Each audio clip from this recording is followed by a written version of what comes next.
I'm pleased to introduce our briefers, Assistant Secretary of State for East Asian and Pacific Affairs, Daniel Russell, and Senior Director for East Asian Affairs on the National Security Staff, Evan Medeiros. Well, thank you very much, Ariel. Thank you all for coming, both here in New York, my hometown, and in Washington via video link. I'm pleased to be here with my close friend and colleague, Evan Medeiros. We worked together intensively when we were both at the National Security Council.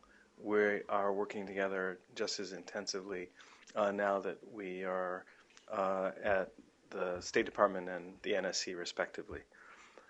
This has been a very busy week for us on the Asia account, in what will be a very busy month for us on the Asia account, in what has been a very busy year for the United States on the Asia account, and it's indicative of the priority that the administration places on the Asia-Pacific region, that we are jointly engaged in so much diplomacy.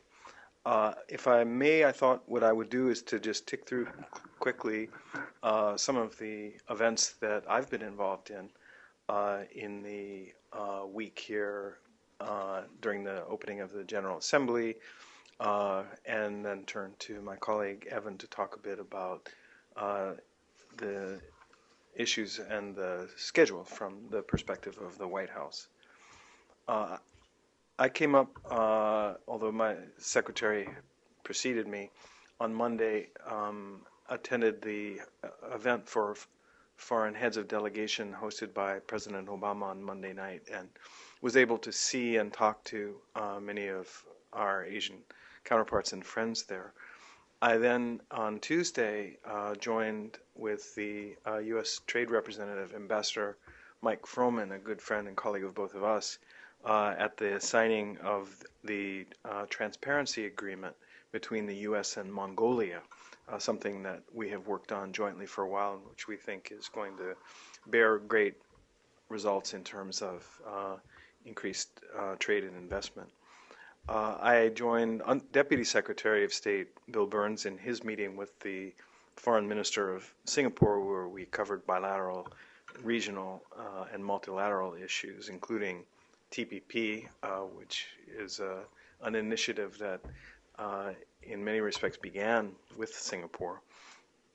I met in company with our ambassador to Myanmar, Derek Mitchell, with the immigration minister of Myanmar, to talk about developments in that country, including political prospects for reform and some of the difficult issues related to ethnic minorities, national reconciliation, and the upcoming census.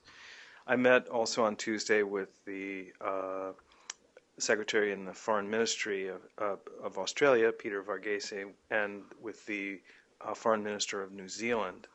On Wednesday, I participated, chaired actually, a meeting of ministers and vice ministers of the Lower Mekong Initiative, 5 countries where we're coordinating on issues like food security, water management.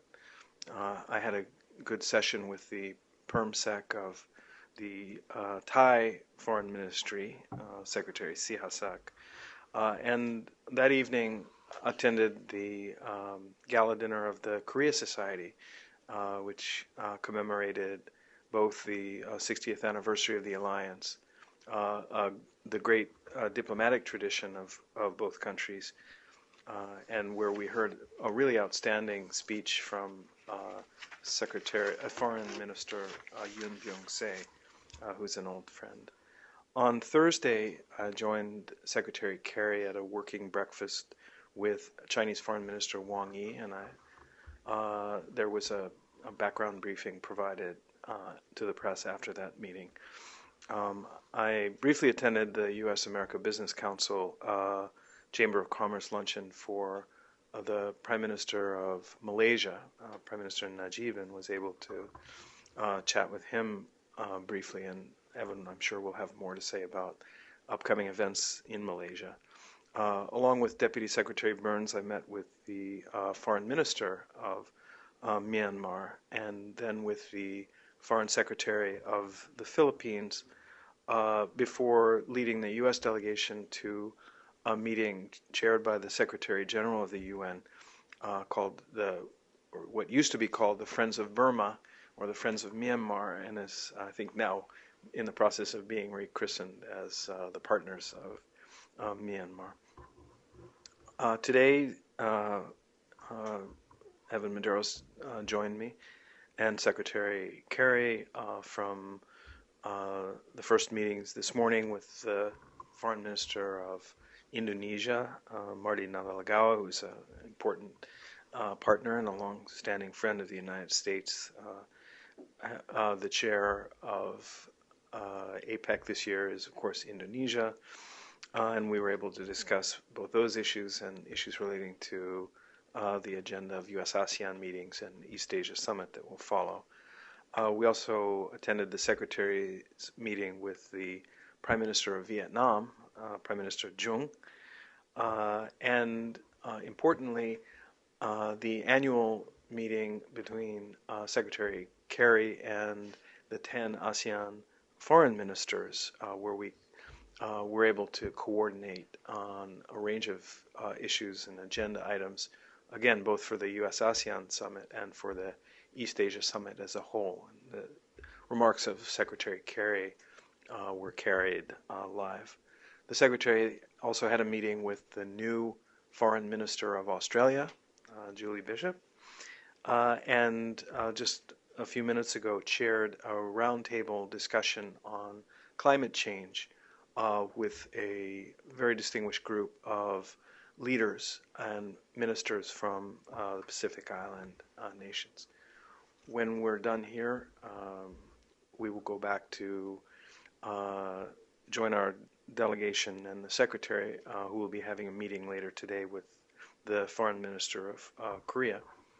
And then next week, I will leave with Secretary Kerry to go first to Tokyo, where he, in tandem with Secretary of Defense Hagel, will participate in a historic meeting of the defense and foreign ministers, what we call the 2+2, for the first time being held in Japan, which I anticipate will mark an important milestone in our enhanced bilateral alliance cooperation. And from there, Secretary Kerry will go on to the APEC ministerial in Bali, and there's much more to come.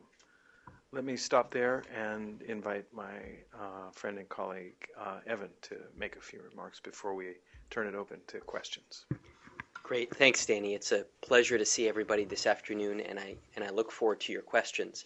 What I thought I'd do is make a few comments about the strategic context for the robust set of activities that Danny talked about that occurred this past week, and then look forward to some of the important activities taking place in the next few weeks, and then open it up for Q's and A's.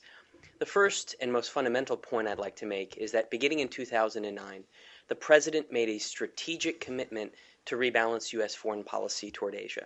That was a commitment to increase the amount of time, energy, resources, and mind share that the President and his entire cabinet would devote toward protecting and promoting American economic and American security interests in the Asia-Pacific region. And that fundamental strategic decision was based on a very clear-eyed assessment of U.S. interest, and in particular, the fact that U.S. economic and security interests were inextricably and increasingly linked to the events of the Asia-Pacific region. And that's what drove this strategic decision that Danny and I have been working so hard over the last 4+ years to implement. It's based on a recognition that going back 6 decades, the U.S. has played a historic role in the Asia-Pacific. And among the many contributions the United States has made to this region has been to set the essential predicate of security that has allowed historic prosperity to flourish in that part of the world. In addition, we recognize that there continues to be strong demand signals from the region for further enhanced U.S. engagement. And that's what drove President Obama's vision for this rebalancing strategy, based on a desire to create a region that is premised around a stable and diversified security order, an open, transparent, and inclusive economic order, and a liberal political order. And it's that very vision that we've been implementing over the last several years. Obviously, the events of this week, and especially the president's speech, have generated a lot of focus on events in the Middle East. And I'm here to say simply that the rebalance is alive and well, and it's going to be reflected in lots of important activities over the next few weeks. The United States is a global superpower. We can work on crises of the day and continue to invest in our long-term strategic interests, which is what the rebalancing to the Asia-Pacific is all about. We can walk in Asia and chew gum in the Middle East at the same time without a problem.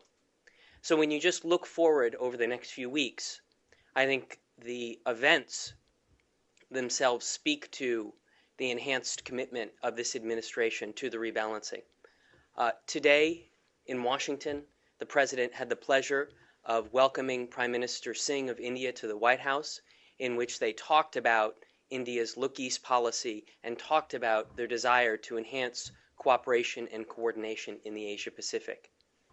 As Danny mentioned, Secretary Kerry and Hagel are going to be in Tokyo next week for a historic 2+2 summit, and prior to that, Secretary Hagel and Chairman of the Joint Chiefs Dempsey will be in Korea for one of our top meetings with Korean security policy officials.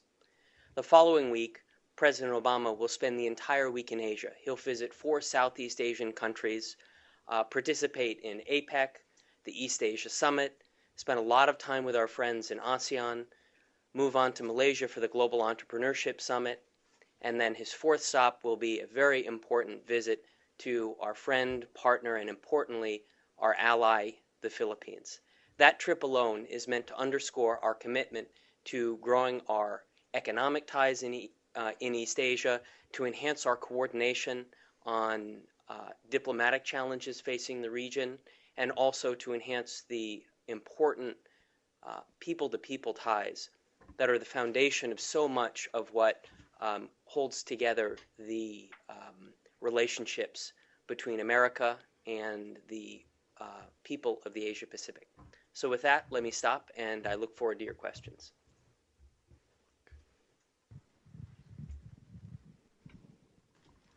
Kyung-Min Jung, JTBC, South Korea.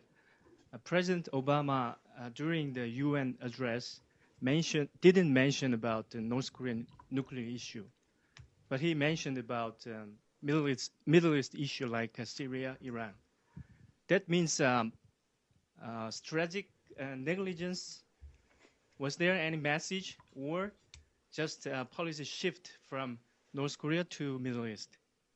And second question, China wants a 6-part talk without any condition, but the US and South Korea want advanced measure to ensure international community. Then what kind of measures should be done by North Korea? Well, thank you for those 2 questions. Let me begin and invite Evan to add or subtract. The scorecard on U.S. diplomacy is not updated on a day-to-day basis. The continuity of policy in the Obama administration now across 2 terms is vivid.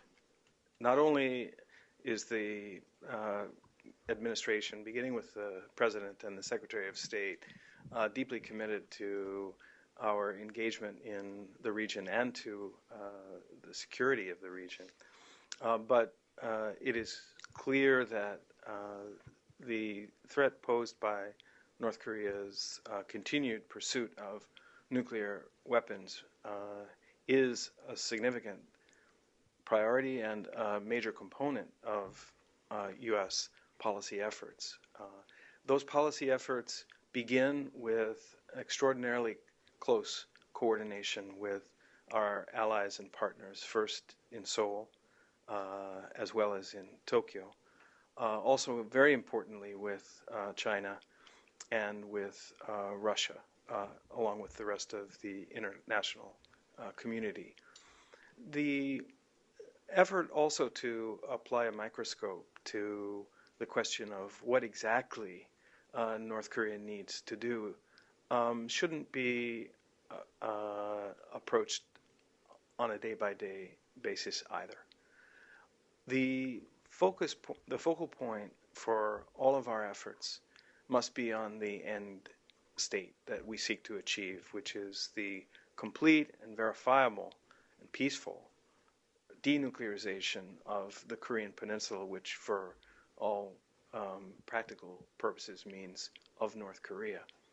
The North Koreans are under no illusions about what the world expects of them, which is fully to abide by their international obligations and live up to their commitments, including the important commitments that they made in 2005 under the joint statement. The efforts by the international community, consistent with the multiple binding resolutions of the UN Security Council, the efforts of 5 of the parties to the 6-party talks, and particularly recently, some important signals and steps taken by North Korea's close neighbor, China, all point to one thing, that North Korea can and will be welcomed into the international community if, but only if, it honors its obligations and begins by taking meaningful and irreversible steps towards denuclearization. We seek negotiations, as we have consistently. Negotiations must be to achieve the goal that I described. There's no interest in talks for talk's sake. I completely agree with Danny. I would just underscore the point that I made in my opening presentation, which is the President's commitment to the rebalancing is strong and enduring. The rebalancing is alive and well. An important part of that rebalancing strategy is ensuring that our relationships with our allies and partners in the region are strong in order to meet the principal security challenges facing us. North Korea's nuclear weapon program is one of them. And so across all of our interactions throughout Asia, we regularly discuss the issue of how we can coordinate and cooperate more closely in order to achieve the goal that Danny identified, which is denuclearization. We're not interested for talks for the sake of talks. We've seen no indication that North Korea is serious about resuming talks. And so in that context, we're very focused on that principal goal of denuclearization, and that the threat posed by North Korea's nuclear weapons and ballistic missiles continues to be a major feature of all of our discussions throughout the region in support of our broader rebalancing strategy. Janine Harper, Fuji Television. I just want to tag onto the North Korea topic. My colleagues in Berlin covered a meeting between Ambassador Stephen Bosworth and North Korean negotiator Lee Young-ho, and I just wanted to know if you guys had heard anything about the results of that meeting that you could share with us today. We're in very close and regular communication with our friends and colleagues. Ambassador Bosworth, who's a dear friend of mine, was one of quite a large number of now private citizens who have participated over time in what the experts call Track 2, which means non-governmental meetings and engagements. We followed with interest the travel of both Vice Minister Kim Kye-gwan and Vice Minister Lee Young-ho, both of whom I know well from negotiations between the U.S. and North Korea in the 1990s. First to China, and then to several stops in Europe. The readouts from these Track 2 meetings are consistent with the other indications that North Korea would like to, if I can use an idiomatic expression, have its cake and eat it too. The North Korean diplomatic message seems to be that they want economic support from the West, but they want also to be allowed to retain their ability and their programs with a view to developing nuclear weapons and nuclear-capable missiles. That's not going to happen. The North Koreans also lay claim to a hostile threat from the United States that justifies somehow that pursuit of nuclear weapons when it is self-evident that North Korea's own security is being compromised, is undermined by those programs, and that not only the United States, not only the members of the Security Council, but the entire international community is united both in objecting to their continued violation of international law, but simultaneously willing to embrace and support a North Korea that lives up to its obligations, that honors its commitments, that takes irreversible steps to denuclearize, and importantly, that begins to respect the rights, including the human rights, of its own population. We'll go to our colleagues in Washington. Thank you. Thank you, Mr. Secretary and Evan, for doing this. My name is John Zan with CTI TV of Taiwan. Congratulations on a lot of the diplomatic work that you have been doing in New York and also in Asia, I think. But if we look at East Asia, two of the most important players, China and Japan, are still on a collision course, shall we call it. The tension between the two countries over some disputed islands in the East China Sea is escalating. What is it that the United States has done or is thinking of doing or is planning doing to de-escalate the tension and to help resolve the issue? I understand that the United States and Mr. Secretary, you yourself, have stated the U.S. policy on numerous occasions. But stating your policy or restating it would not resolve the issue. The tension is still escalating. What is it that you plan to do to actually resolve, to de-escalate the situation, first of all, and then help the two countries to resolve their dispute? Thank you very much. Well, thank you for that question. And as I made clear during my recent travel to the region, including to Beijing and to Tokyo, the United States has a huge national interest in both the stability of the region, as well as in the cooperation between the two largest economies in Asia and two very important partners of the United States. Japan is a close friend and ally of the United States, and the U.S. also has an extraordinarily important and constructive bilateral relationship with China. With both countries, we are able to be candid, and we have been candid in making clear our view that peaceful diplomatic means is the only acceptable path to managing and ultimately resolving territorial issues between any two nations, including China and Japan. And that while we take no position on specific issues of sovereignty, we are outspoken in reinforcing the principles that we think are at stake. We oppose any use of coercion. We oppose unilateral actions that can be destabilizing and change the status quo.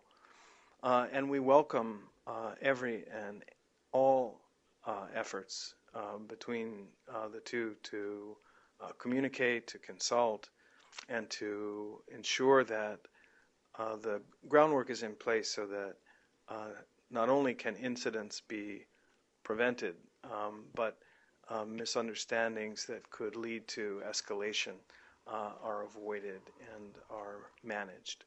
This is an element of our discussions with the leaders from both countries on a regular basis, and we welcome, as I said, any and all of the steps that are underway between Tokyo and Beijing to ensure that the global economy, the regional economy, and the stability and the well-being of Asia Pacific are protected and made priorities for all concerned. And as Danny said, our policy and our commitments on this issue are very, very clear. And through our high-level diplomacy, by restating our policy, and in particular our interest in a peaceful resolution of differences, the fact that the United States has a strong stake in a diplomatic resolution to this, we believe that sends a strong signal to both sides about the pathway that should be used to pursue that. It's also important in that context to keep in mind our commitments. Japan is a treaty ally of ours. We take those commitments very, very seriously, and we've stated multiple times that we oppose any unilateral efforts to undermine Japan's administrative control. So it's important for U.S. policy to be clear and consistent, and we believe that we've done that, and that creates an important context in which further diplomacy can continue.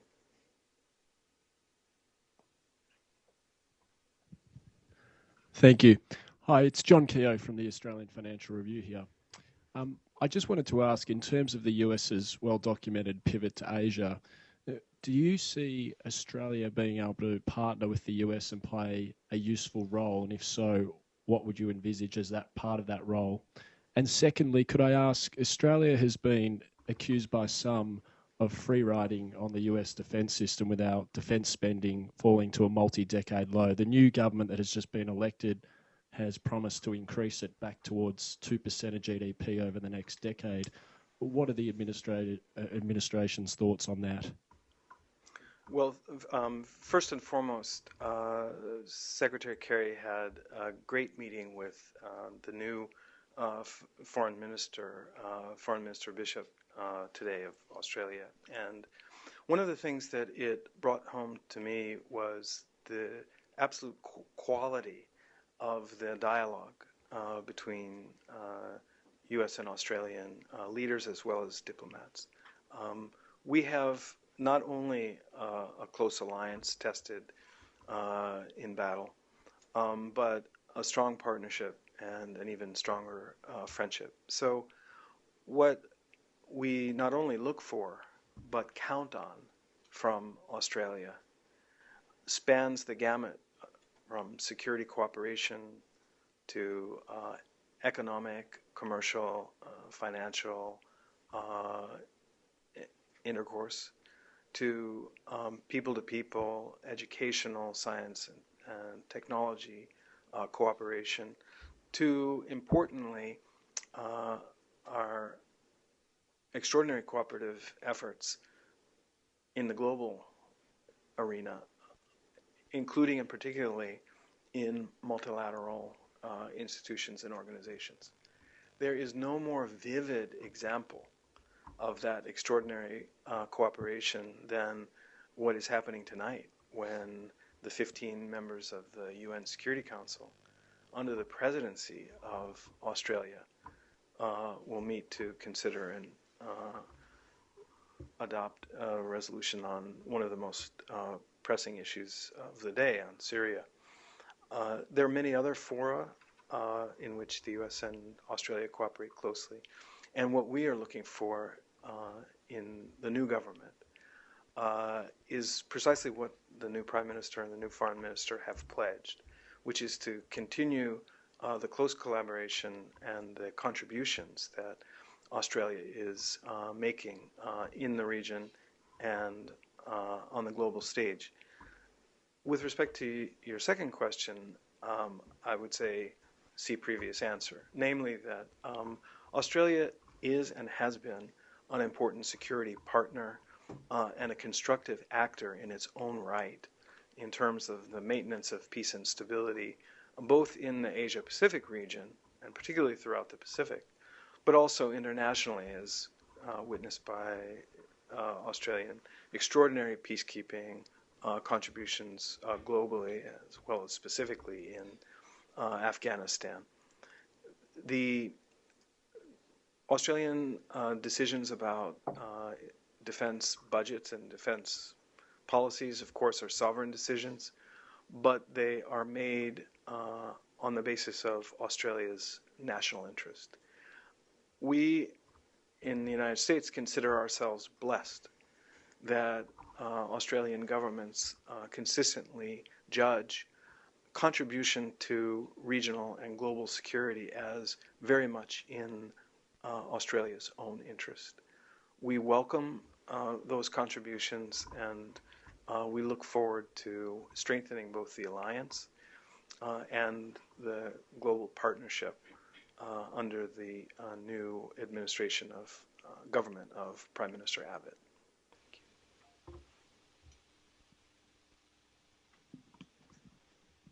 Hi, Kyoko Yamaguchi from Japan's Yomiuri Shimbun newspaper. Thank you for doing this today. So I have two questions. One on South China Sea. So it's been a few years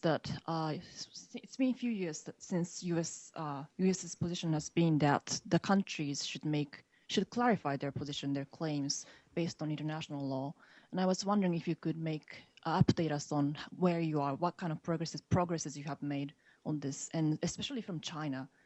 Secretary Kerry talked about this with Foreign Minister Wang Yi when he met with him a few days ago. So have you seen any signs from China that they are prepared to do this? And if not, what can you do more to push in this direction? And another one on North Korea. So China has started imposing export control towards North Korea recently, and have the Chinese made any change in their calculation towards the North Koreans? Have they shifted from supporting North Koreans to perhaps tightening more sanctions? Thank you. Thank you very much. Just as one point of clarity, we're speaking for the U.S. government, not for the People's Republic of China. So you'll forgive us if we don't venture down the road of trying to explain or analyze what the Chinese may or may not be planning, what their calculus is, and what they are thinking. We can certainly describe, and will describe, the U.S. position and what we're seeing. Let's just stipulate that the U.S. position on maritime issues, and particularly on the South China Sea, is wholly unchanged, and it's driven by our insistence that key principles such as freedom of navigation, such as the right to unimpeded lawful commerce, such as the peaceful resolution of disputes, must be upheld and must be observed by all parties, big and strong, big and small. The Secretary, and indeed the President, has made clear that to the claimants, and this is not unique to the South China Sea, but it's certainly an issue in the South China Sea, it is essential that as a predicate for being able to resolve claims, that claimants state their claims clearly, clarify ambiguities, and do so not on the basis of emotive or historic arguments, but in ways that are fully consistent with international law, including the UN law of the sea. The problems that the world is witnessing in the South China Sea go beyond the ambiguity about claims and apply very directly to the conduct of parties in the area, including in the disputed areas. And we, I think, like others, have watched very attentively the recent meetings between China and ASEAN, including the meetings at the senior official level in Suzhou, that appear to represent an advancement of the dialogue and appear to have reached a conclusion that ASEAN and China will make the issue of the code of conduct a priority and a regular element in their ongoing dialogue and consultations, if not negotiations. We think that rapid progress towards a binding code of conduct is immensely important, both in terms of the code, namely a rules-based framework that will govern the behavior of the parties as well as the claimants, but also in terms of conduct, because the risks to not only the countries concerned but the region from an incident, from a clash of some sort, are very serious and need to be managed. Briefly, before turning to my colleague, on North Korea, again, without presuming to get into the mind of Chinese leaders or decision makers, I would say that the announcement earlier this week by the government of China to take clear action to proscribe a large number of items that potentially could contribute to North Korea's WMD programs is consistent with the world's hopes that China increasingly would put its money where its mouth is, so to speak, in taking action to both impede North Korea's efforts to develop nuclear weapons and nuclear missile capability, but also to signal to the leadership in Pyongyang that there is no viable alternative to a negotiated denuclearization. There is no circumstance in which the international community is prepared to turn a blind eye to North Korea's ongoing nuclear program. On North Korea, let me take your second question first. On North Korea, the United States will simply not accept North Korea as a nuclear weapon state. So in that context, what is the strategy for achieving denuclearization? As Danny stated, our view is that North Korea needs to be presented with a set of circumstances under which it makes a strategic choice to abandon its nuclear weapon program as the principal way to guarantee its security. We think that pressure is needed to bring that about. We welcome the steps that China has taken. We think more is needed, and it's going to be a critical part of the U.S.-China relationship looking forward. Our leaders have talked about building a new model of relations in the 21st century. Well, a critical way of doing that is demonstrating that on the big strategic challenges our two countries face in the Asia-Pacific, that the United States and China are cooperating. On the South China Sea, it's important to keep in mind, as Danny said, that our position fundamentally is one of principles. And you're well aware of those principles, but ensuring that all countries, not one particular country, all countries reference their claims or specify their claims with reference to international law is fundamental. And we want all countries to do that. And in 2 weeks, when the President is at the East Asia Summit, that provides an important opportunity for us to have another conversation with the 18 members of the East Asia Summit to talk about what the process would be for bringing about progress over the South China Sea. And as Danny said, we think that a code of conduct is a critical way, a critical mechanism to put in place to begin to manage these disputes, to prevent accidents or miscalculations from coming about. And we think that progress on that needs to be expedited. We have time for one last question. We'll go to Washington, and then we'll wrap up. Great. I feel I'm so lucky. My name is Hui Wang. I'm with CCTV, China Central Television. Thank you so much for taking time to do this. We really appreciate it. And my questions is about Japan. During the current UN General Assembly, Japan's Prime Minister Abe signaled he hoped to move ahead with collective self-defense. He also suggested it would allow Japan to assist the United States. Do you welcome this kind of assistance from Japan? Do you support Abe's potential actions to exercise collective self-defense? And a follow-up question. Some people believe that the attempt to exercise collective self-defense actually is an approach to adjust Japan's current constitution, which was made after the World War II. So does that suggest Japan is not satisfied with the rules set back then? And what's your opinion? And as an ally, what would you say to Japan? Thank you so much. Thank you for the question. Well, as an ally, what I would say to Japan, what we do say to Japan, and what I anticipate Secretary Kerry and Secretary Hagel will say to Japan when they visit there next week for the Defense and Foreign Ministerial meeting, the 2+2, is that the United States is deeply committed to the U.S.-Japan alliance, which we consider to be the cornerstone of peace and security in the Asia-Pacific region.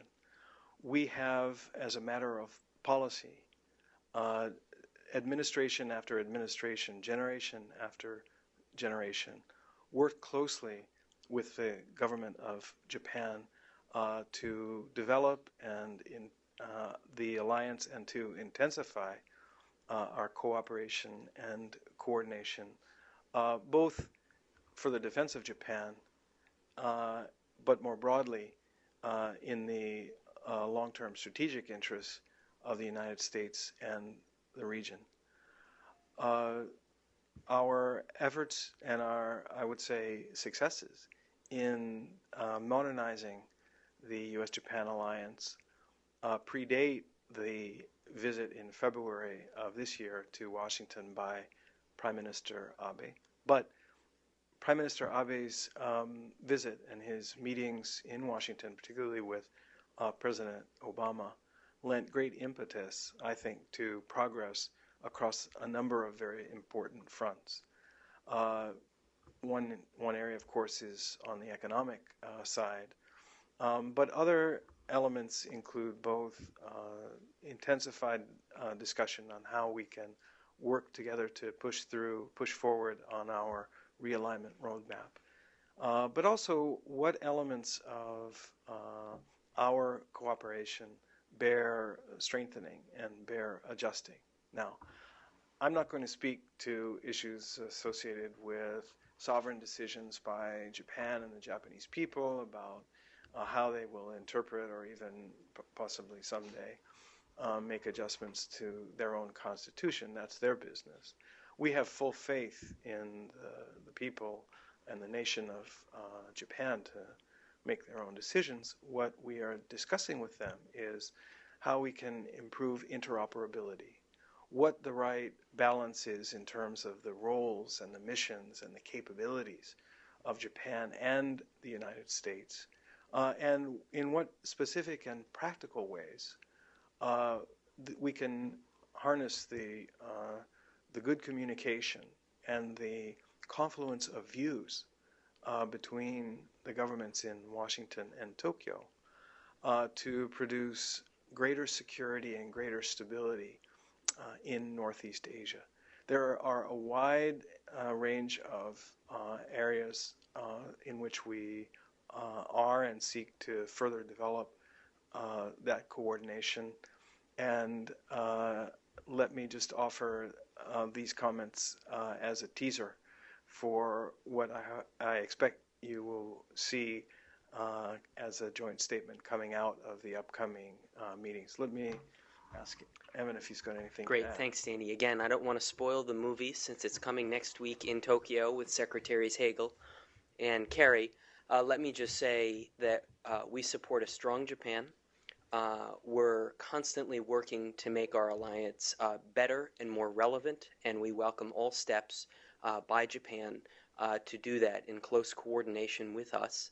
I'd also say that the President saw Prime Minister Abe on the margins of the G20. I was there at that meeting. It was about as good a meeting as I've seen.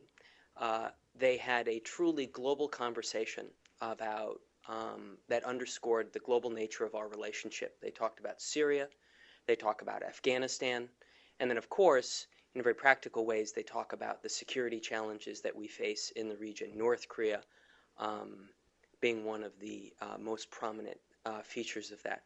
So we look forward to working very closely with Prime Minister Abe and his team to ensure that we have a strong alliance that contributes to our shared security interests in the region, and all the policies and actions that contribute to that goal are welcome on our part. Thank you.